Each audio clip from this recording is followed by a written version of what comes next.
There's an old legend told in the Philippines that a very long time ago, a king was trying to find a way to win the heart of a beautiful young woman.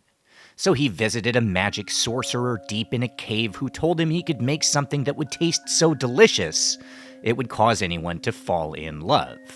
He asked the king to gather ingredients, and when they were assembled, he placed them into the ground. The king offered payment, but the sorcerer told him, "No, just please invite me to the wedding when the plan works." Sometime later, a tree emerged from the ground bearing fruit, indescribably delicious, fragrant, and as gorgeous as a gem.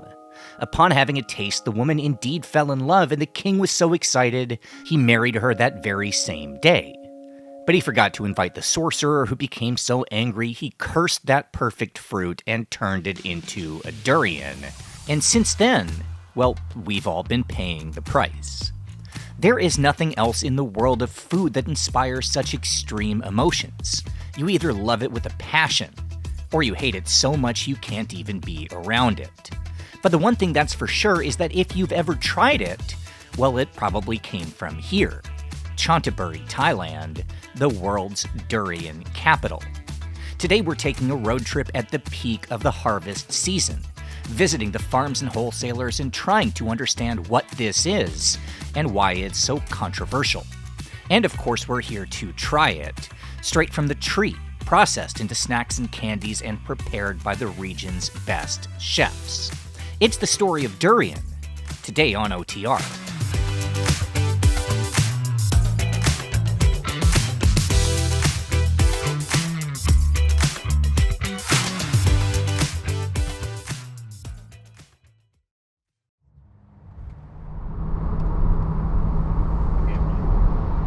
So this is the second time that I've ever been to Chanthaburi. We came through about 2 years ago, Daria and I, in March, and it wasn't durian season yet, but there are these gigantic durian markets everywhere along the side of the road when you start getting closer to the city. And we always wanted to come back, or I always wanted to come back because I like durian during the peak season, and that's right now. Like, this is the month where it's supposed to be like. This is the durian month in Thailand, and that's all centered in Chanthaburi. So we are on the road. We're about an hour out, and that's our mission today. I don't really know what we're gonna do, but like the idea is durian. So that's just what we're here to film durian. The province of Chanthaburi covers around 6,400 square kilometers, wedged between the beach towns of Rayong and Pattaya and the Thailand-Cambodia border. It's not a big province, just 33rd in size in the national rankings, but here, more than a quarter of all the durian on Earth is grown. 600,000 tons each year coming from Chanthaburi alone, more in this one province than any other entire country. The 200 million durians grown here represent more than just statistics. They're also a major part of the national economy, bringing in around $4 billion a year, and that means that in May, nearly 1% of the entire Thai GDP gets harvested, cleaned, processed, packed, and shipped at the farms right here along Sukhumvit Road. Now, before we get to our first stop, let's talk very briefly about the durian. Not the smell or the controversy, but the plant itself, because it's a superfood and a major part of the diet for the people and animals of its home region. Durians are fruits that grow on trees up to 50 meters tall, each one weighing around 3 to 5 kilos, the size of basketballs covered in sharp spikes. It takes strength to get them open, but when you do, well, you're rewarded with around 5 pods, each containing a custardy flesh that's sweet and complex, rich in umami, and also packed with nutrition. Fiber, minerals, vitamin A, B, and C, healthy fats, and antioxidants. Durians are said to improve sleep and digestion, to lower the risk of cancer, and to give someone a lush head of hair, and in some countries it's even an aphrodisiac, with a saying in Malaysia that when the durian falls down, the sarong comes up. Anyway, there are dozens of types of durians, coming in different sizes, shapes, and colors, but here in Chanthaburi the rock star is this, the montong, a local durian variation, on the planet the most popular version of the fruit, and to this day half of all the durians sold on the global export market are grown in these farms, and harvested around the middle of May. Which means that for anyone who loves durian, well, this time of year all eyes are on Chanthaburi.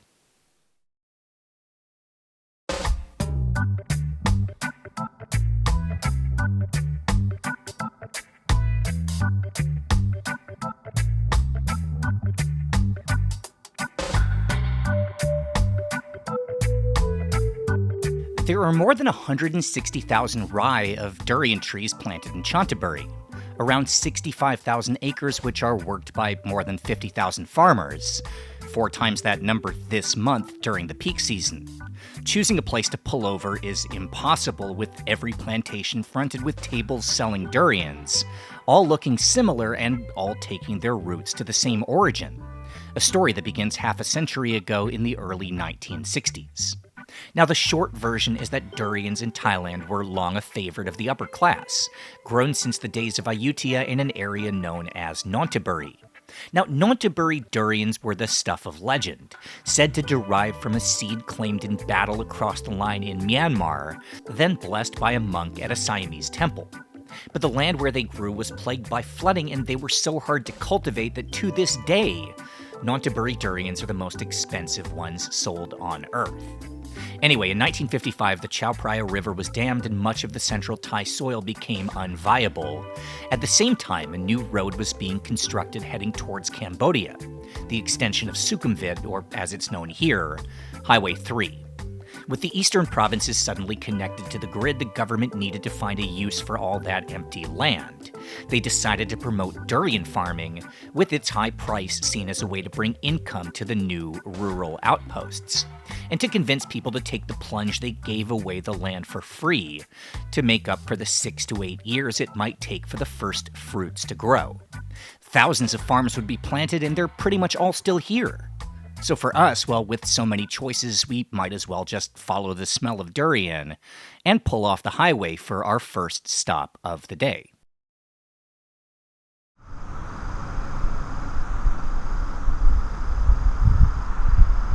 ทุเรียนไทยเราทำไมพิเศษกว่าที่อื่นโดยเฉพาะภาคตะวันออกเนี่ยนะมันเป็นดั้งเดิมคือพันธุ์เนี่ยได้รับพระราชทานมาจากนู่นคว้าวทานไปถึงรัชกาลที่5นู่นน่ะแล้วก็พวกข้าหลวงนะข้าชาบริพารเนี่ยท่านพระราชทานมาให้มาพวกตะวันออกก็มาปลูกใช่ไหมกินจะอร่อยกว่าที่อื่นมากเลยเพราะมันเป็นแหล่งดั้งเดิมนะแหล่งแรกก็คือรัชกาลที่5ท่านเอามาจากมาลายูเอามาปลูกจังหวัดนนท์แล้วก็พวกจังหวัดนนท์พวกข้าราชบริพารจังหวัดนนท์ใช่ไหมมีลูกหลานที่ก็เอามาปลูกภาคตะวันออกภาคตะวันออกที่มีรสชาติดีเพราะอะไรวะดินน้ำอากาศเนี่ยมันพอดีแล้วเหมาะสมน้ำไม่ขาดคือถ้าหากว่าเป็นธรรมชาติจริงๆแล้วน้ำไม่ขาดที่ผ่านมาเนี่ยประมาณสัก50 ปีมันไม่มีปัญหาเลยแต่ว่าช่วงระยะหลัง40 ปีมาเนี่ยดินฟ้าอากาศมันเปลี่ยนแปลงโลกมันเปลี่ยนแปลงไปบางปีก็น้ำมากบางปีก็น้ำน้อยแต่ยังคงความอร่อยอยู่รสชาติจะไม่เหมือนที่อื่นยังมีความอร่อยแล้วก็ไม่มีพันธุ์ทุเรียนอย่างเดียวมีหลากหลายสายพันธุ์นะมังคุดเนี่ยนะทุเรียนมีเดี๋ยวไปนู่นเลยเนี่ยนี่มา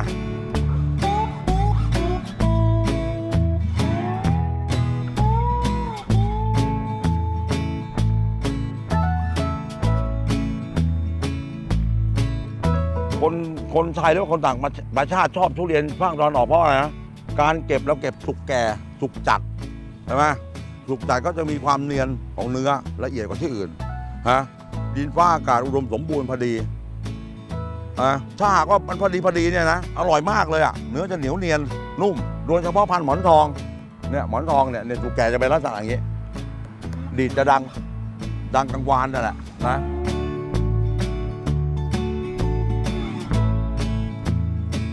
เราตัดในใบเขาเรียกใบเลี้ยงลูกอันนี้ใบเลี้ยงลูกเลยจะร่วงผิวเริ่มเปลี่ยนใช่ไหมเสียงเริ่มเปลี่ยนเนี่ยหนามจะคมมากนี่หนามจะคมมากมันแก่มากความคมของหนามจะเยอะ นอกจากนี้ก็ยังมีเงาะเงาะนี่กำลังติดลูกเงาะกำลังติดลูกนี่เงาะกำลังติดลูก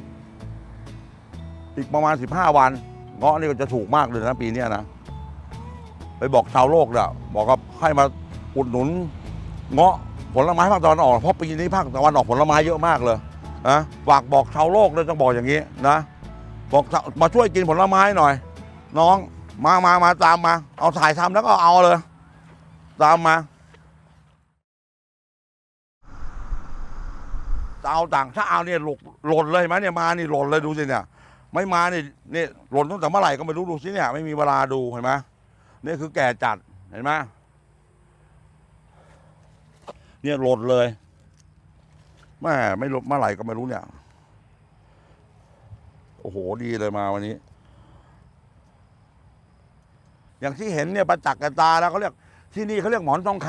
ำเนื้อจะต้องแบบต้นแก่อย่างที่ว่าเนี่ยต้นจะแก่มากแล้วเราทางสวนเราเนี่ยจะเก็บแบบงังเลยเกาะแบบหนามเนี่ยให้แบบให้แห้งเลยพอหนามแห้งเนี่ยเปลือกมันก็จะบางเนื้อก็จะเข้มข้นเดี๋ยวก็จะไปเปิดให้ดูของจริงไปเปิดให้ดูเนื้อทองคำเป็นยังไงเดี๋ยวไปแกะให้ดูนะตามมา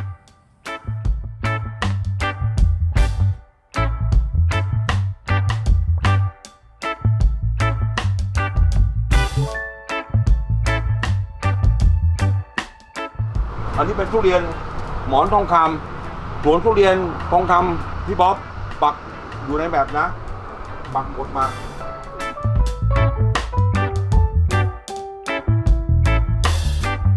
หน่อยช่างก่อนเดี๋ยวช่างก่อนนะจะได้รู้เดี๋ยวเขากินแล้วเขาจะได้รู้แล้วจะได้คุยเขารู้เรื่อง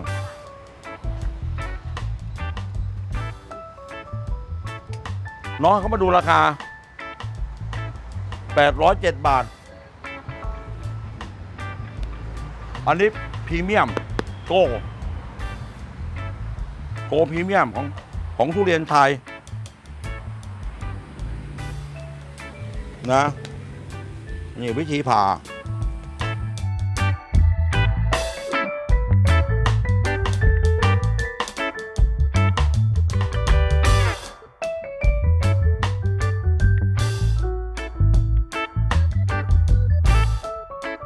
เนื้อจะต้องอย่างนี้เห็นไหมเนื้อจะต้องสวยงามอย่างนี้ยูเทส Thank you ไอ้น้องกินจะได้คุยกับเขารู้เรื่อง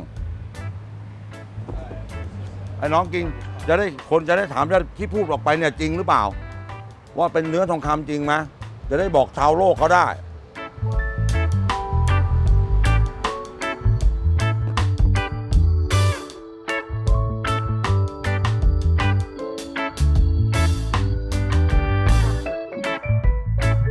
What I was going to say is that, like, you see this, I'm used to, thank you, I'm used to this looking more, it looks like it's firm. Like, I'm used to this looking, it's okay. I'm used to this looking more like it's, like, soft and custardy, right? And this is firm, it's hard, but you bite into it and it's just, like, it just melts. This is unbelievably good. นี่เขาชมหรือเขาด่าเนี่ย แล้วพอว่าแบบกรอบแล้วก็เวลากัดเข้าไปแล้วมันนุ่ม มันละลายในปากอันนี้เกรดแบบว่าพรีเมียม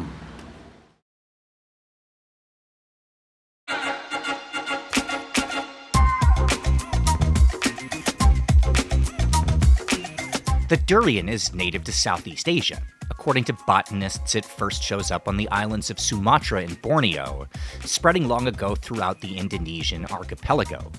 As a matter of fact, there's a carving of durian trees on a wall at Borobudur, the 1,200-year-old temple in central Java. For most of history, the durian was exclusively consumed by the people of what's now Malaysia and Indonesia, and to this day, that's where the per capita consumption is highest, with Malaysians eating an incredible 11 kilos of the stuff per person per year. Pretty much all of the durian consumed for most of history was eaten by the people who lived where the trees grew, in those countries and across the Southeast Asian tropics. It never really developed to following overseas, maybe because it spoils quickly and didn't survive long ocean journeys, or perhaps simply due to the overbearing smell. But whatever the case may be, durians played no part in global trade until not long ago. In fact, as recently as the mid-2010s. Now, I don't know why durians began to take hold in China. But all of a sudden, the same malls selling luxury brands like Prada and Coco Chanel started hawking durians in gift boxes meant for bosses and relatives and at snack counters targeted at the new money elite. And this would spark an entire durian explosion. Suddenly, everything durian was in fashion. Candies and dried durian chips, cakes and pancakes, and in 2016, durian pizza, introduced by China Pizza Hut and today, the best-selling item on their menus across the country. In 2015, the total value of durian imported into China was around $8 million. By 2024, that number was $7 billion, an increase of more than 85,000%. 95% of the global durian export market is just shipping the fruits to China. And as demand exploded, there was only one place on Earth that had the infrastructure able to handle that much demand. And of course, that was Chanthaburi, thanks to the density of farms, the knowledge of the farmers, and the proximity to Lamchabang International Harbor. For the first 8 years of the Chinese boom, Thailand supplied as much as 99% of the country's durian imports. And while other places like Vietnam and Malaysia have scrambled to catch up, to this day more than 7 out of every 10 durians found in China, in gift boxes or on pizzas, come from here. And everyone in Chanthaburi plays a part in the trade. Even Farmer Bob, who we just met, well, the stuff he sells at his stand, that's just the leftover produce. The majority of his harvest goes to a buyer in Dalian. So for the next part of this story, we figured we'd pull over at one of the many large-scale warehouses, packing up the product for export. All right, so we are inside checking the Chinese characters, the Sume International Export Company, which is packaging durians for sale to southern China. We just met the manager who's from Fujian, and thankfully by my speaking Chinese, I was able to kind of convince him to let us film, it worked out really well because now it's pouring down rain and we can't get back to the car. So we promised him 5 minutes, that's all, and then we'd leave, but we might be stuck here for a minute.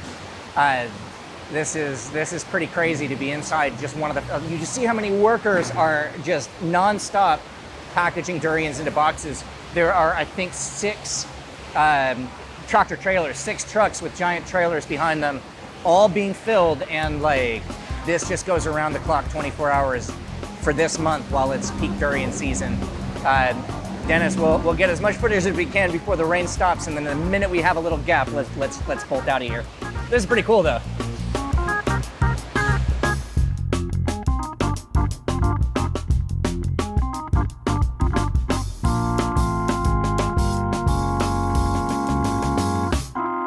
The Sume International Trading Company is just one of the countless identical warehouses sending durian north from Thailand into China. During the high season, the staff works around the clock loading trucks heading to the port, here under the brand name Haotian, or Clear Summer Sky. Each of these boxes contains around 20 kilos of durian, with a value to the local farmers of around $4 per kilo, an export price of around $6, and ultimately retailing in Shenzhen for $10 a kilogram, or as much as $200 for just a single one of these packages.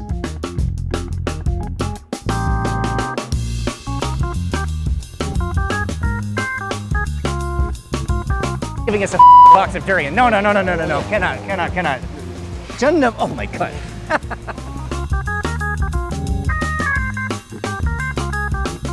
A gift box of durians is a high honor, an expression of love, at least for the people in China or here in Thailand.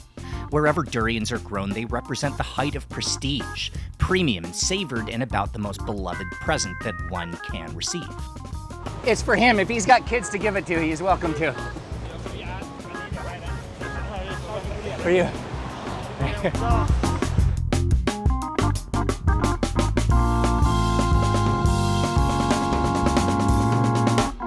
The passion for durian is real in this part of the world. But if you're not from here, that might sound crazy, because durian is literally the single most reviled food on Earth. Look for durian videos online, and all you're likely to find is an endless collection of reaction footage, treating a single bite of the fruit like climbing Mount Everest, if Mount Everest was a giant garbage dump. So what gives? Where does all the hatred come from? And how is it possible that something can be feared and despised and also seen as the height of luxury? Well, the truth is there's a very good explanation, and that means we need to start at the very beginning.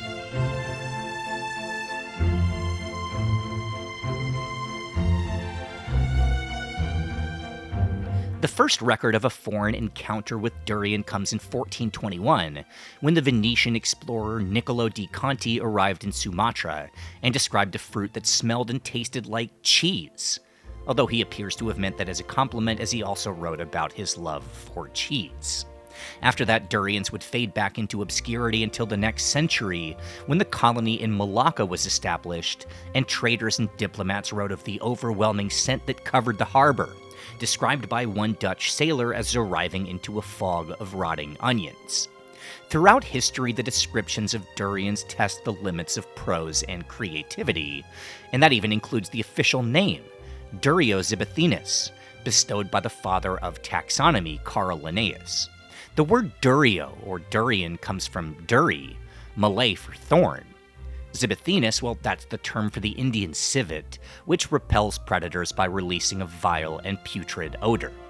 The 1903 Hobson-Jobson glossary refers to durians as something akin to a dead animal made of custard, and even the Oxford Dictionary of Plants references raw sewage, stale vomit, and used surgical swabs to describe the king of fruits. Bayard Taylor, the writer of El Dorado, wrote that to eat durian is to sacrifice self-respect. And even more poetic is Anthony Burgess, the man behind A Clockwork Orange, who describes it, and I quote, as being like eating raspberry blancmange in the lavatory. And then there's Anthony Bourdain, a lover of durian, who still compared the smell to French kissing one's deceased grandmother. It's famously outlawed to bring durians on the subway in Singapore or to carry them into public places across much of Asia. And there are practical reasons for these bans. There was that 2018 flight between Indonesian cities that had to evacuate because of durian stored in the cargo hold. And there are several instances, from Australia to Germany to the Isle of Man, where buildings were searched for gas leaks only to discover that the culprit was a single durian, left behind out of sight. And that, well, it actually turns out that that makes a lot of sense. See, the only reason we can smell gas leaking at all is because scientists add in a chemical compound, something called ethanethiol. It's basically alcohol but with sulfur instead of oxygen, and it's perhaps the strongest smelling compound appearing in nature. The human nose can detect one single part ethanethiol in 2.8 billion parts of air. So we use it for stuff we need to notice, like propane and natural gas, and it's even piped into coal mines to alert miners of a potential emergency, and it's why durian is so controversial. See, basically the theory goes like this. The durian tree only survives by animals spreading the seed. It's essential that in the 72 hours between when a fruit falls from the tree to when it starts to go bad, something or someone needs to find it, crack it open, eat it, and discard the seed further away. And with so much riding on this tiny window in time, over the millennia, durians began producing ethanethiol as kind of a beacon, blasting out a notice that a durian is somewhere nearby, waiting to be found and enjoyed. Now, it's a basic animal instinct for us to evaluate smells based on context, not so much the scent itself. As in, if we associate a certain smell with something delicious, in time we start to like the smell, and it loses any negative characteristics. This is why for the people in durian-growing regions, it's revered and adored, but if you've never smelled one before, you might think your home is about to explode. There's nothing crazy about Thais and Malays and Chinese developing a love for durian. That's what science says is supposed to happen, given enough time and exposure. If we associate it with a good taste, our mind eventually starts telling us it smells great too. Beauty is most definitely in the eye of the beholder. And since we quoted all those terrible things about durian, well, there are plenty of positive reviews as well, if we want to balance the scale. Going back into the history books, we find writing from Alfred Russel Wallace, the co-author of Charles Darwin's Theory of Evolution, who declared durian worth a trip to Asia just to find its unsurpassed and exquisite flavor. Edmund J. Banfield, one of Australia's most famous authors, wrote that durian was the one case where nature tried her hand at culinary arts and beat the cordon bleu out of heaven and earth. And in recent years, the actress Jessica Chastain has become sort of a durian evangelist, even flying to Singapore to try the real thing straight from the tree. And speaking of Singapore, well, that's where you'll find the Performing Arts Center, designed to look like a giant durian. And there's Jakarta, Indonesia, known by the nickname the Big Durian. Here in Thailand, one of the first records of the fruit in Ayutthaya is a letter from a French priest who describes it as having a taste exceeding in delicacy anything available in Europe. And maybe the most jarring praise comes from a book written in 1759, explaining that Siamese durians were so heavenly inexpensive that it was not uncommon, and I quote, for Thai peasants to sell their family members into slavery in order to be able to afford a delicious fruit called the durian. And that's about as good a segue as I can think of to the next part of our story.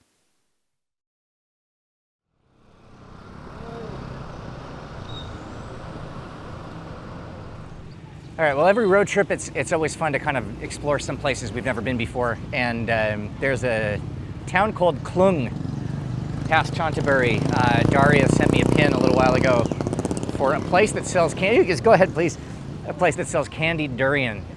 which we're going to check out next. But while we're here, didn't even know the Khlung town existed. There's a giant food market, and I figured let's check out whether the durian season affects the local people here, just past Chanthaburi also. So I don't know what to expect here.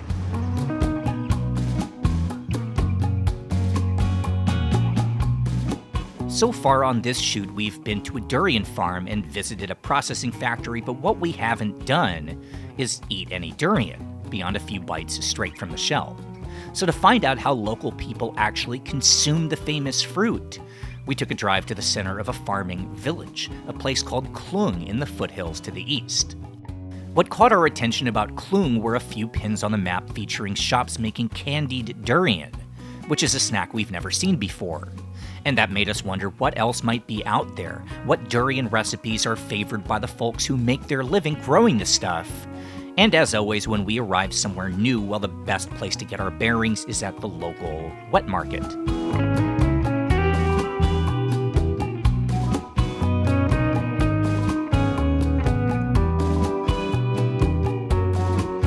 It's kind of cool just to see how it sort of fits with the actual local produce. You know, this isn't the durian market, it's just the town market for Khlung.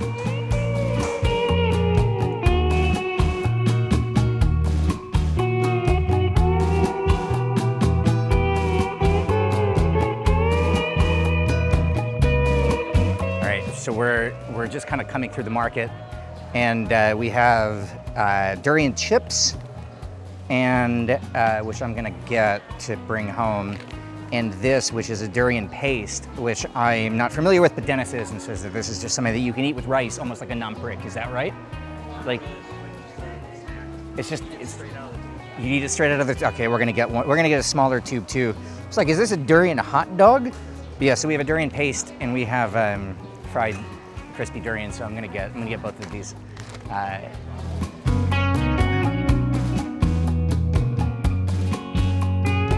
Thank you, Hub. Okay, couple more, Hub. And just back here, just so you know, just back here, there's just a durian just hanging out. This is to bring home later.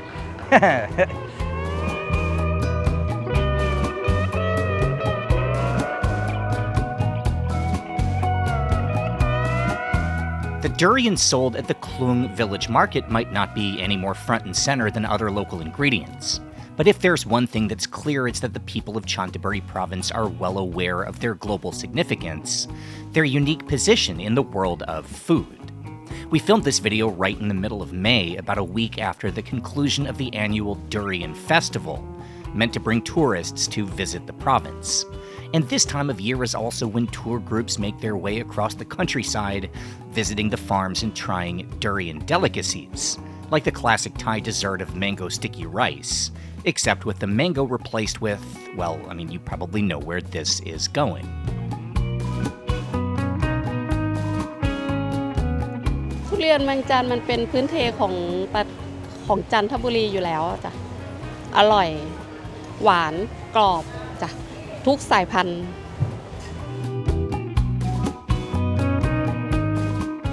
ควรลองนะคะเพราะว่าทุเรียนเมืองจันทร์อร่อยที่สุดเลยจ้ะ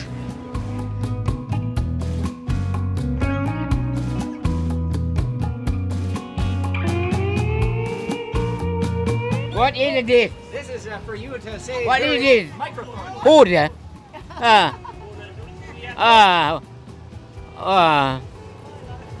ทุเรียนหมอนทองโลละ200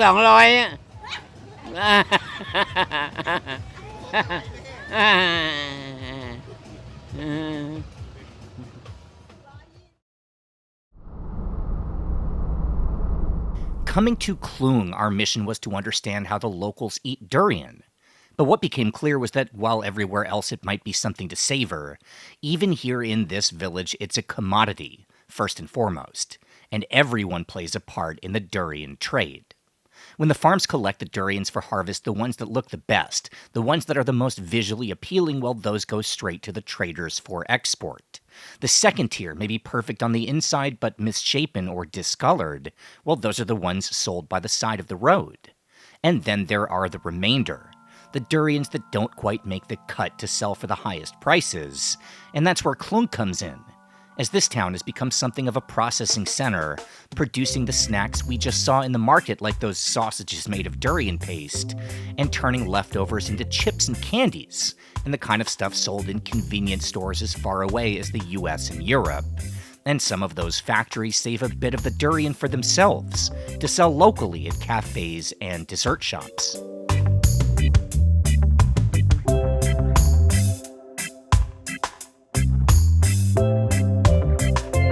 This is a place called Mei Li, which in spite of its appearance as a normal-looking coffee shop on a quiet street in a Thai village, is actually one of the world's largest companies making durian-flavored items, sold from their factory next door to buyers everywhere, primarily, of course, in China. And for those lucky enough to find themselves in Khlung, well, there are items like candied durian, a delicacy well known here in Khlung and the snack that brought us to the area.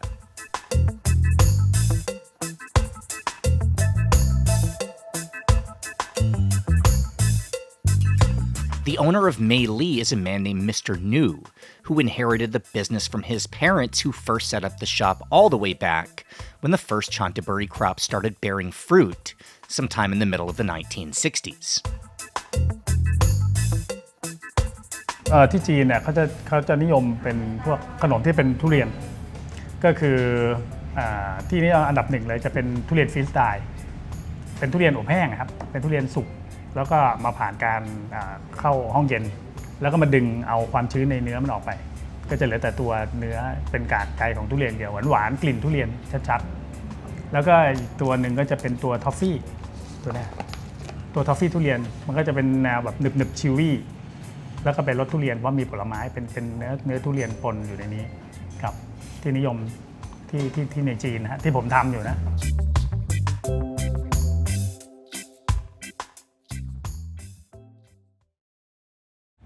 อันนี้มันตั้งแต่ยุคของพ่อแม่ที่เขาทำมาก่อนแล้วก่อนนั้นก็จะทำเป็นแปรรูปเป็นทุเรียนกวนไอ้ทุเรียนกวนเนี่ยคือสมัยก่อนทุเรียนมันไม่มีมูลค่ามากขนาดนี้มันจะเป็นทุเรียนโบราณหลายสายพันธุ์มากเลยที่เขาปลูกไว้แล้วมันก็ถึงเวลาปุ๊บมันก็หล่นมันก็สุกเละเอาเนื้อมากินไม่ได้เขาก็มันไม่อร่อยเขาก็มากวนพอมากวนมันก็เหมือนแปรรูปมันก็เริ่มมีตลาดในการเป็นทุเรียนกวนขึ้นมาปีหนึ่งก็จะกวนกันครั้งหนึ่งในช่วงหน้าผลไม้แล้วก็จะขายกันทั้งปีก็คือเก็บเอาไว้จนตอนหลังเนี่ยพอมาแปรรูปมาผ่านมาหลายสิบปีแล้วมันก็จะเริ่มมีทุเรียนทอดไอ้ทุเรียนทอดเนี่ยมันเกิดจากความบังเอิญมากกว่าคนที่เขาทำครั้งแรกเนี่ยคือทุเรียนเนี่ยมันจะช่วงหน้าร้อนเนี่ยมันจะมีมรสุมฤดูร้อนเขาเรียกพายุฤดูร้อนทุกปีแล้วมันก็ไปพัดเอาทุเรียนที่แก่หล่นลงมาเขาก็ไม่รู้ว่าจะทำอะไรเขาก็เลยเอามาลองมาทอดดูผมบอกทอดแล้วมันอร่อยพออร่อยเขาก็เลย เอามามันก็เลยนิยมใช่ไหมแต่คราวนี้ระยะในการเก็บของมันสั้น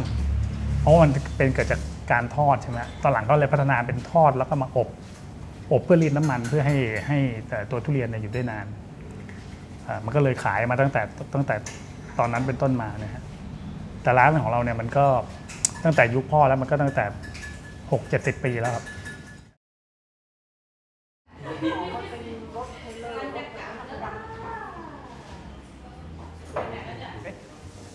So I've had durian in a lot of preparations. I've had durian pizza, and I've had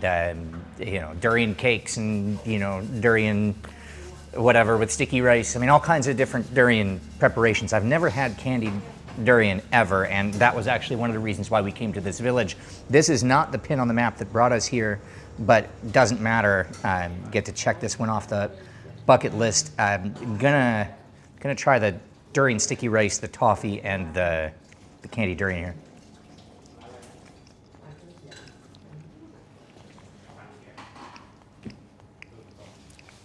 Well, that is not what I expected at all, and that's really good. You would think that durian being so sweet, cooked in sugar, would be even more cloyingly sweet. But Dennis, you remember when we were at the farm earlier and we tried the durian, it was a little bit more kind of starchy and savory. Well, that's what this is. So this is the, like, I can't explain what this tastes. What is this? It reminds me of like a candied yam, right? If you're also from the American South and you know candied yams, that's kind of the closest comparison I would make to this. This is really good, and it doesn't taste like what you think of when you think of durian.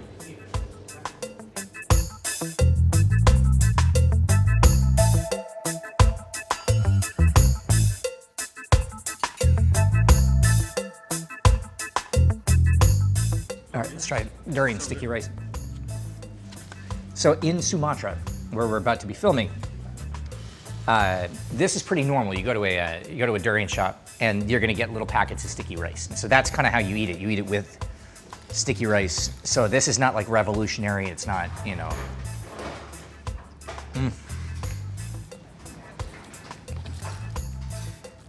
Yeah, no, I love this. This tastes like home for me, having lived in Indonesia. This is the combination that I love. We're going to save some of this probably for the restaurant so we can have this. I can't just diabetes crash out here just having nothing but candy as my lunch.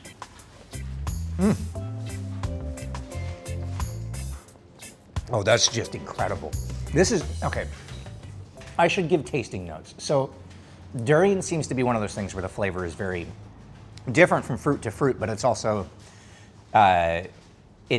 very much like beauty is in the eye of the beholder. I would define this as very custardy. It's got a very kind of banana, like almost like a fermented banana kind of flavor. It's really soft. So these are not the same fruit. I think these are the two varieties that the guy at the farm showed us earlier. But this one is like soft, really pillowy, kind of melts in your mouth, and this is the funky, umami kind of controversial flavor that I adore, but I understand if you don't. And with sticky rice and coconut, it just works. Like, this is like,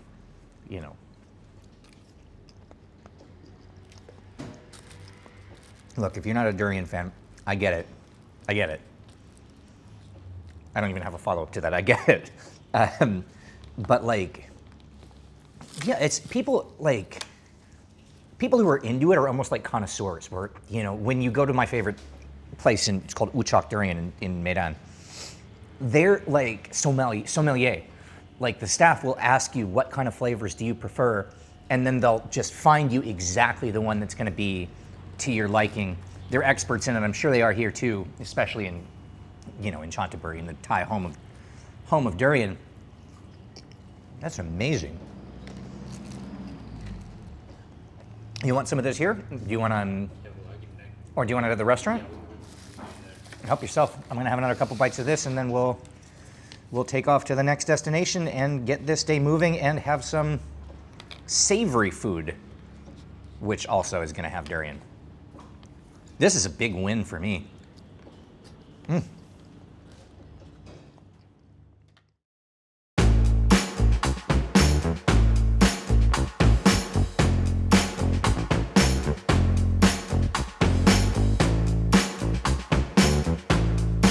There are several reasons why Chanthaburi became the world's durian capital, even beyond the free land offered by the Thai government. First, there's the location, a coastal province connected by a straight shot down the highway to the major international ports.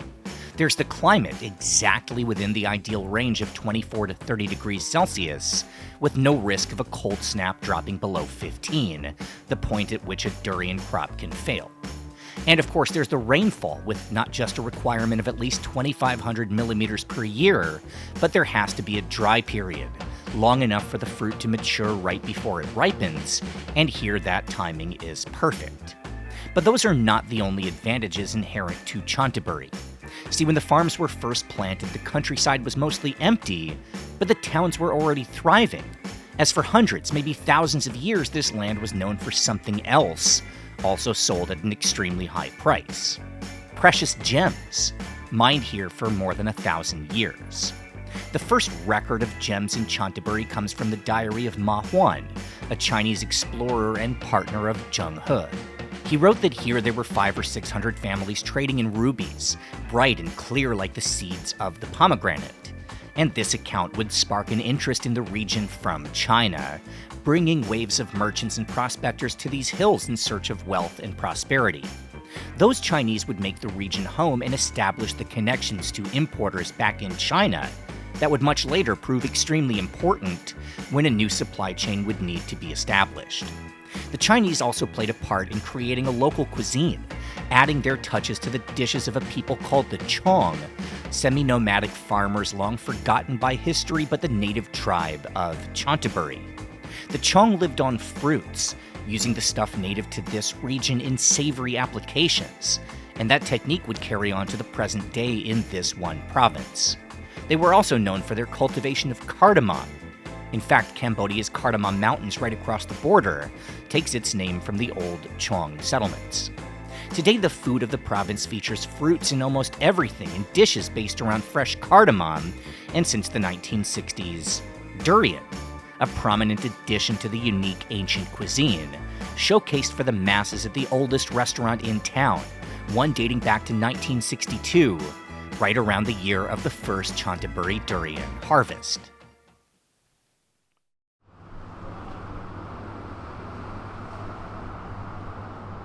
Chantorn Pochana is a family business, open for 63 years as the signature restaurant of Chanthaburi. The original location is something of an institution, just up the road in the beautifully unrestored old quarter of the city. But for the sake of this video, we came here to their second branch, for the simple reason that that spot has sold out for the day of Massaman curry made with young durian, perhaps the most famous local delicacy and allegedly invented by the cooks here, when the first fruits started to mature.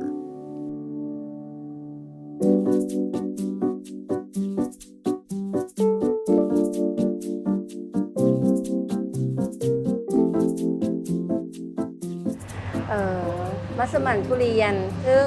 แต่ก่อนเราใช้มันเทศทำแล้วทีนี้จันทบุรีมันมีผลไม้เยอะเราก็เลยเอาทุเรียนเนี่ยมาทำเป็นมัสมั่นแทนเพื่อจะช่วยเกษตรกรของประเทศไทยนะคะแล้วก็มันจะให้ความหวานความหนึบแล้วก็อร่อยนะคะเพราะว่า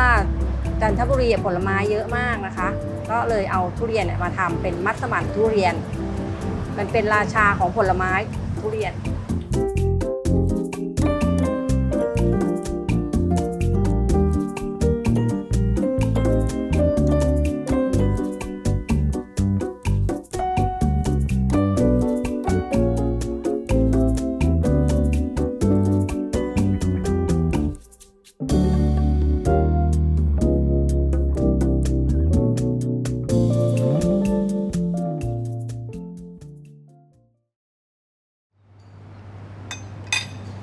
So I should say, just to put this on record before I start talking about the food, I know this restaurant well. I've been to this restaurant before several times with the other location. It's probably my favorite restaurant in Thailand, which is a big statement. It's not that the food is exceptional, it's that Chanthaburi food is exceptional. And this is just a really solid version of Chanthaburi food. This Massaman is like I can't go back to eating any other kind of Massaman curry after having their version of it. It's not the durian that you're expecting. It's not soft and and like custardy. It's young durian, so it's still really firm, not sweet at all. It's almost like a potato. It's starchy, and obviously potato, makes sense in a Massaman curry. That's how you typically find it. But their Massaman is quite spicy compared to what you'll find at a tourist restaurant or overseas. It's one of the spiciest Massaman curries I've ever had, to be honest. And yeah, it just the durian just adds that little touch of some kind of, sweet. And I keep saying the word umami, but that's the description of durian, along with the chicken, the chilies, the peanuts. It's a mind-blowing dish.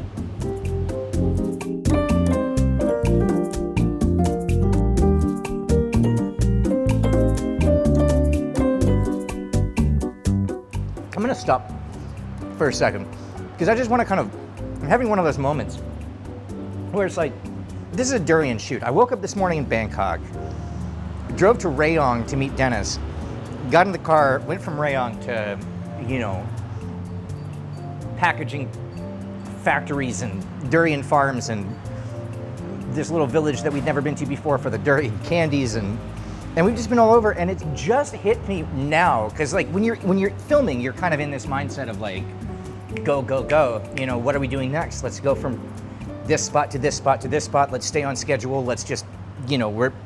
thinking about this as an overall shoot. And I just need to take a breath and realize that like,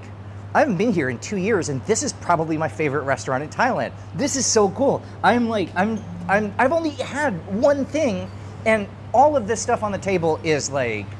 I am so excited that we're here. It just occurred to me that I'm like in Chanthaburi at my favorite restaurant. This is unbelievable. Like, it literally just kind of occurred to me that this is where we are now, and I haven't been here since like March 2023. We came for Daria's birthday last time we were here.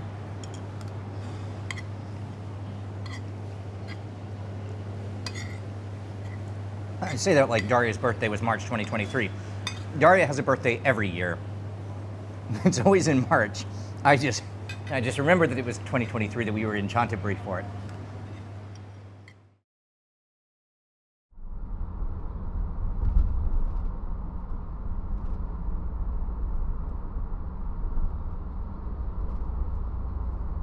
The side of Sukhumvit Road heading west towards Bangkok and Pattaya has a very different vibe than the road we traveled in the other direction. Here it's lined for miles on end with fruit stands and gift shops meant for drivers heading home, returning from holiday in places like Koh Chang, or visiting relatives in the big urban areas. The markets along this side of the highway are massive and sprawling, because for anyone who passes through, well, it would be unthinkable not to stop to buy the fruits of the local labor, no pun intended. And here in the peak season, well, that means, of course, Montong durian, along with whatever else might have just come off the trees. สวัสดีครับวันนี้เป็นประเทศไทยนะครับอยู่จังหวัดจันทบุรีอำเภอท่าใหม่นะครับเป็นศูนย์รวมของผลไม้ลำดับหนึ่งของโลกนะครับทุเรียนเงาะมังคุดเป็นสินค้าที่ส่งออกประเทศจีนมากที่สุดนะครับทุเรียนลำดับหนึ่งของทั่วโลกแล้วครับตอนนี้ลำดับหนึ่งเลยนะรสชาติหรือว่าจะเป็นอะไรเนี่ยลำดับหนึ่งเลยนะครับบอกตรงๆนะครับการส่งออกหรืออะไรเนี่ยตอนนี้เมืองจันทร์เนี่ยเป็นอันดับหนึ่งเลยนะครับ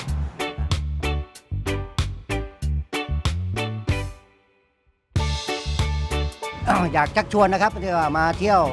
ประเทศไทยหรือว่ามาเที่ยวเมืองจันทบุรีมา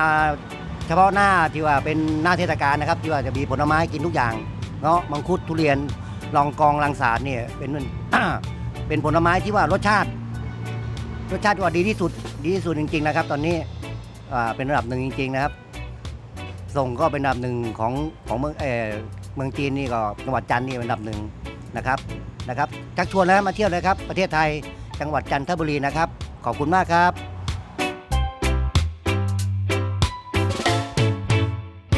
ก็ส่วนใหญ่ก็เป็นเสียงเดียวกันว่าเมืองขลุงเป็นเมืองที่สะอาดแม่ค้าใจดีจ้ะต้อนรับดีทุก ทั้งต่างชาติทั้งในประเทศของเราจ้ะ ก็ที่ขลุงเราเนี่ยมันก็เป็นเมืองเก่าแก่นะแล้วก็เป็นเมืองที่น่าอยู่เมืองก็เป็นเมืองที่สงบก็เป็นเมืองผลไม้ มันก็จะมีวัฒนธรรม ค่ะถ้ามาเที่ยวจันทบุรีนะคะ อย่าพลาดเลยค่ะมัสมั่นทุเรียนยำมังคุดแล้วก็แกงเผ็ดเงาะนะคะมันจะเป็นหน้าฤดูซิกเนเจอร์เป็นซีซั่นของผลไม้อะค่ะมันก็จะเป็นอะไรที่อยากจะให้คนทั่วไปมาลิ้มลองมาดูว่ามัสมั่นทุเรียนเนี่ยมันแตกต่างจากมัสมั่นมันเทศยังไงมันมีความอร่อยแบบไหน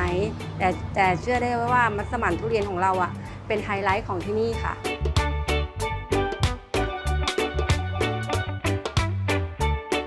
มาชวนชาวต่างประเทศมากินกันเนี่ยกำลังสุกแก่เลยเห็นไหมใครจะเก็บจากต้นก็ได้นะมาจองตามต้นได้ หรือจะมากางเต็นท์นอนยินดีต้อนรับ แล้วก็ปลอดภัยเพราะที่นี่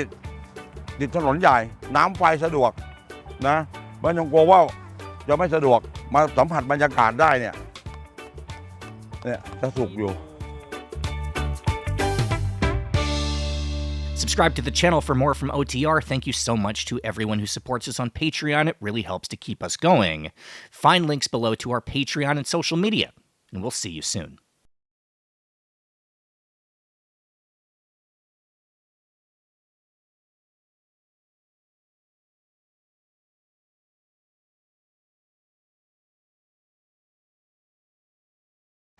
We're gonna give it to the driver.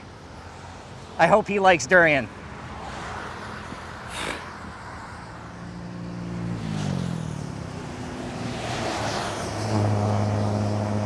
All right.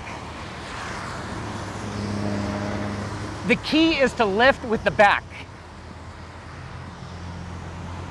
Don't use your legs at all. That's how you get hurt. You should just use your back.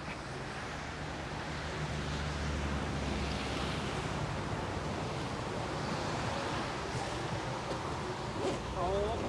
nhiều hay mà phỉ.